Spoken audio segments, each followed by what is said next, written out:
Sometimes you need to eat an entire cucumber. Have you heard of this line before?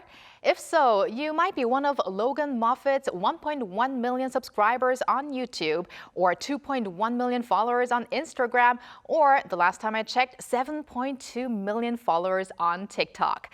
The Canadian influencer is famous for his cucumber salads and Korean recipes. Now for today's Hallyu People segment, we're delighted to connect to the foodie sensation. Hello, Logan. Hi, Logan. Hello, thank you for having me. Welcome to the Culture Wave. Now, Logan, you are known as the cucumber guy. And in Korea, fans like to call you Lojanggeum, like the Joseon Dynasty cook Janggeum in the famous K-drama Daejanggeum. Were you aware of that nickname, though, Lojanggeum? I heard about it through social media, actually. Wow. Okay, great. So, Logan, but let's hear from you. Please introduce yourself to our viewers.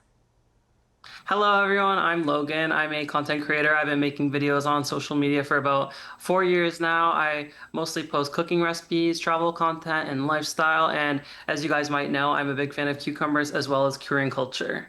Wow, great. And now we want to start off with, where it all began. Tell us about your first video that involved making Korean food. What was behind the idea? When was it? And how was the response?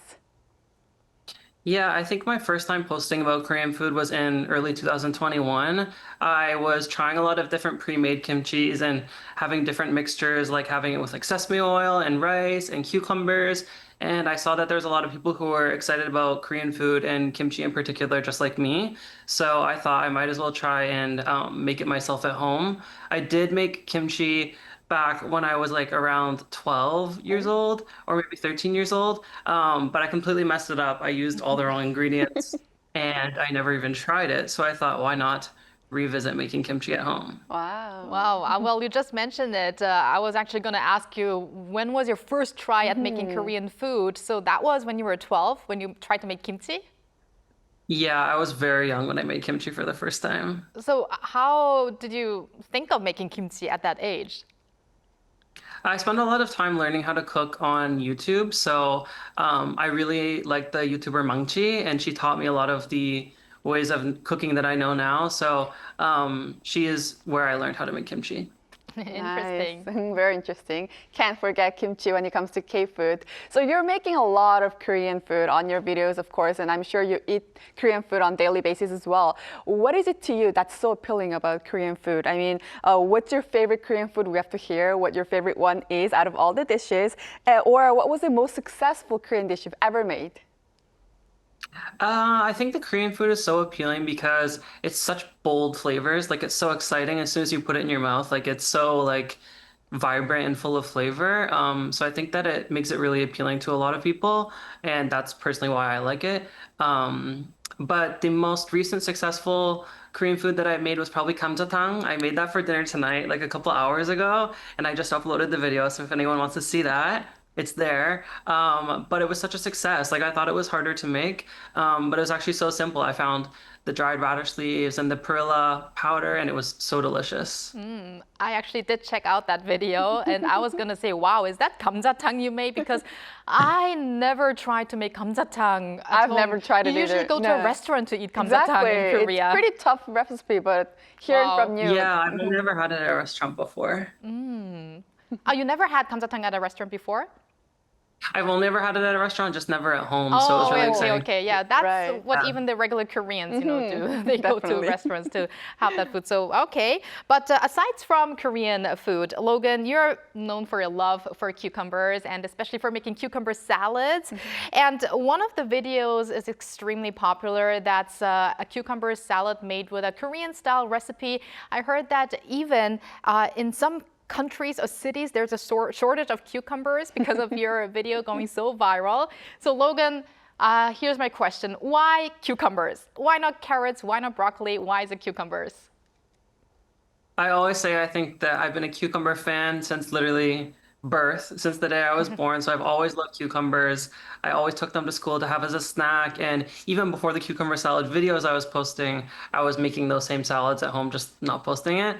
And then one day I just decided to share my love for cucumber salads with the world. And I'm so happy that everyone else liked them as much as I do. Happy about that as well. I'm also a big fan of cucumbers, by the way. I love your recipes. But Logan, let's now shift over to from food to beverage. You recently became an ambassador for a Korean soju brand. So why do you think they chose you and how do you feel about it? Yeah, it's honestly such an honor to be chosen as Soonhari's most recent ambassador. I'm a big fan of Soju. I have been for a while now, so it feels very like rewarding, and it's an honor to be associated with such a amazing, iconic Soju brand. And I'm so excited to make lots of recipes with Soju and enjoy Soonhari all the time. Nice. And as an ambassador of Soju, we of course have to ask you what's a good food to pair it with. So do cucumber dishes go well with Soju, Soonhari, as well? I think that they would, honestly. I was thinking about a combination, and I think that if you made like a cucumber kimchi, I feel like that would go really well with grape soju. Wow, that sounds delicious. And maybe in the future we might even have a Logan style cucumber flavored soju of that brand. Cross my fingers. Looking That forward would be to that. incredible. Yes. So usually when you drink Korean alcohol beverages or any other alcoholic beverages, do you also like to combine that with Korean food? Yeah, I think that Korean food is honestly like the best pairing for drinking and eating. So I love like gopchang because when you have it with soju, it just tastes even better. So yes. Okay, Logan, you just mentioned gopchang, and quite recently, I think you were in Seoul. You made a visit to Korea, and you were actually having gopchang in the Gyeode area, which is pretty near our station here, actually. So gopchang, of course, being intestines. And so tell us about your visits to Korea and to which cities you have been, and what's your go-to food when you go to these places?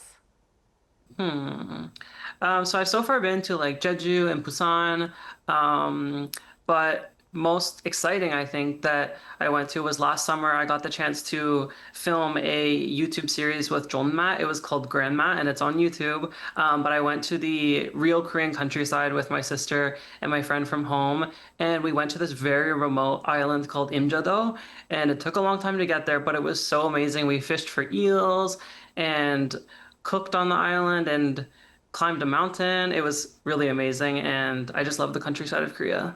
Wow. So you did recently visit Korea, and the K-Wave is spreading around the globe with, of course, K-pop Demon Hunters, we have to say, of course, directed by Maggie Kang, who's Korean-Canadian. Hansik is now becoming more and more popular around the world. For people who are just kind of getting interested in Korean food, kind of getting into Korean food, what recommendation do you have for them? I think that a Korean food that like anyone would like, you have to like it, I would say is kimchi pancake. And then if you want to make it even better, add some pork belly inside and then some cheese on top. I think that just sounds amazing. So you should try that. Wow, I'm getting hungry. That might be my menu for today. Definitely. But Logan, if you could give us a hint on your next content that you have in mind or something that you really wanted to try out and have not done yet. I think maybe my next content idea would be ponytail radish kimchi. I've had it a lot and I really like it. And I know that it is like kind of a unique type of kimchi. So I think that I would want to try making a ponytail radish kimchi. Wow. Sounds fantastic. Looking forward to that. That's all the time we have, Logan, for today. Thank you so much for connecting with us. And maybe on your next trip to Korea, we'd love to have you in the studio with us. Yes. That would be so amazing. Thanks for having me on tonight, though, guys. And also, could you do me a favor and do the cucumber opening for us one more time, please? I mean, I did it before. I want to hear it from you. Sometimes you need to eat an entire cucumber. Yes. Thank you very much, Logan, for connecting with us today, and keep in touch. Thank you, Logan. Oh, bye-bye. Bye. Bye. And thank you, Bella, as always. Have a cucumber today and see you back next time. Yes, I'll see you back next time.